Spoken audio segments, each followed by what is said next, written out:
You know, when you hear the name Michael Ende, your mind probably goes straight to Falker the Luck Dragon soaring through the clouds in the never-ending story. Or maybe you think of Momo, the little girl who saved the world from the men in gray. But what if I told you that the master storyteller's final, most important message wasn't a fantasy at all? What if it was a stark warning about our world? So get this. Just a year before he passed away in 1995, Ende sat down and recorded his last testament. This was a message he felt so incredibly passionate about, so urgent, that he looked right into the camera and laid out a vision that kind of reframes his entire life's work. So what was it? What was this final critical message? He said this: in fact, a second world war has already begun. I mean, wow, what a shocking thing to say. But he wasn't talking about a war with armies and tanks. No, according to Ende, this was a hidden global war being fought with a weapon that every single one of us carries around every day: money.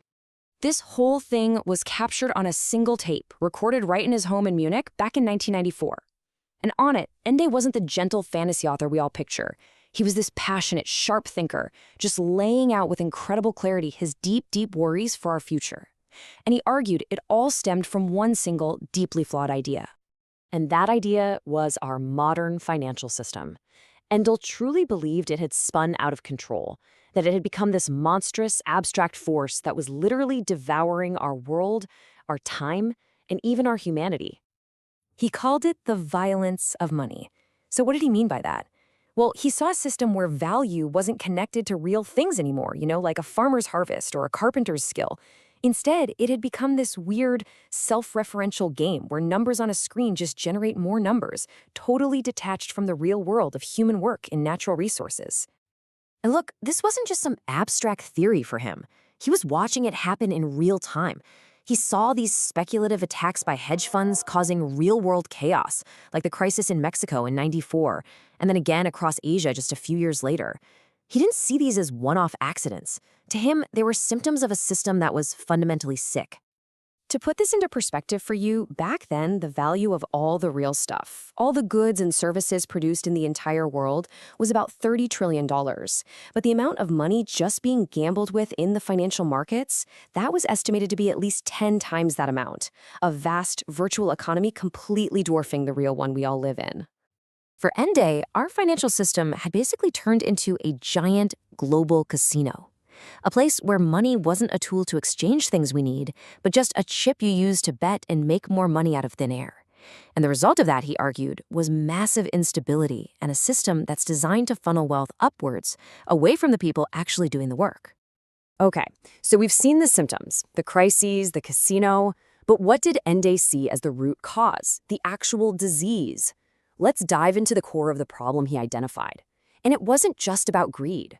He believed there was a fundamental, almost mathematical flaw baked right into the DNA of our money. The core flaw, he said, is interest, specifically a system where money automatically creates profit from profit. He thought this was completely unnatural. I mean, in the natural world, trees don't grow to the sky, right? Everything works in cycles. But money based on interest? It demands infinite, exponential growth on a finite planet. It's a system that, by its very design, has to grow forever. This really shows the relentless engine at the heart of it all. You start with capital. That money doesn't have to do anything or create anything, it just earns interest because it exists. Then you reinvest that interest, and the whole cycle just accelerates. It's a feedback loop. And the unavoidable result is exponential growth that, just by its mathematical nature, concentrates wealth at the very top. Now, if this is all starting to sound a little familiar, it absolutely should. Ende wrote about this exact idea years earlier in his masterpiece, Momo. Remember the gray gentlemen? They were these spooky beings who convinced people to save time, which they then stole and consumed. That stolen time was the interest that fueled their ghostly existence. They were a perfect metaphor for a financial system that consumes our very life force. This is one of his most powerful insights. Because our economy demands constant growth to pay off all this ever-growing interest, it forces all of us into a frantic, unsustainable race. We have to work harder, consume more, pull more from the planet.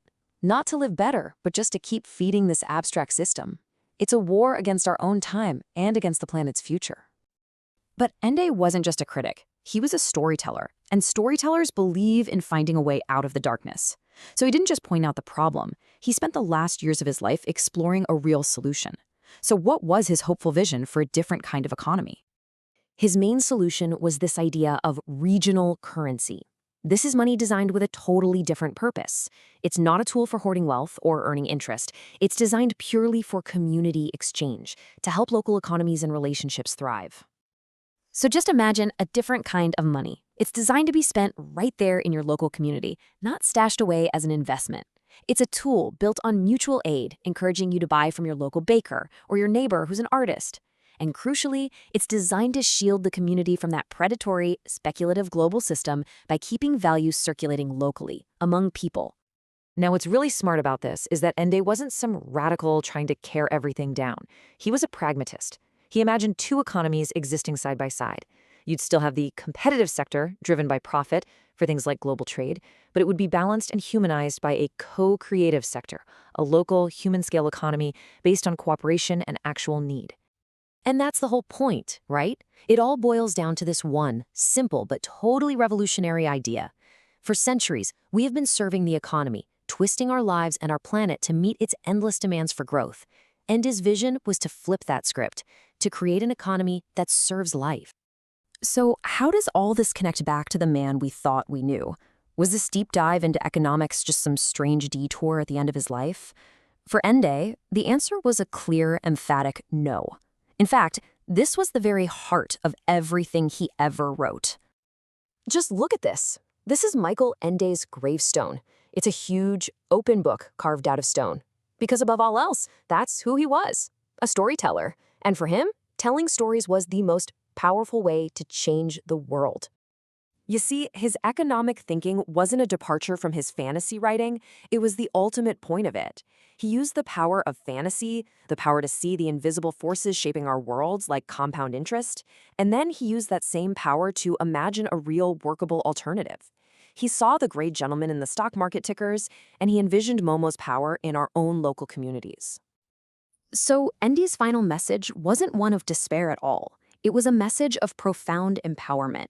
He showed us how a story could uncover a hidden truth about our world, and even more importantly, help us imagine a better one. So the question he leaves for us is this: how can we use our own imagination to start telling a new story for our future?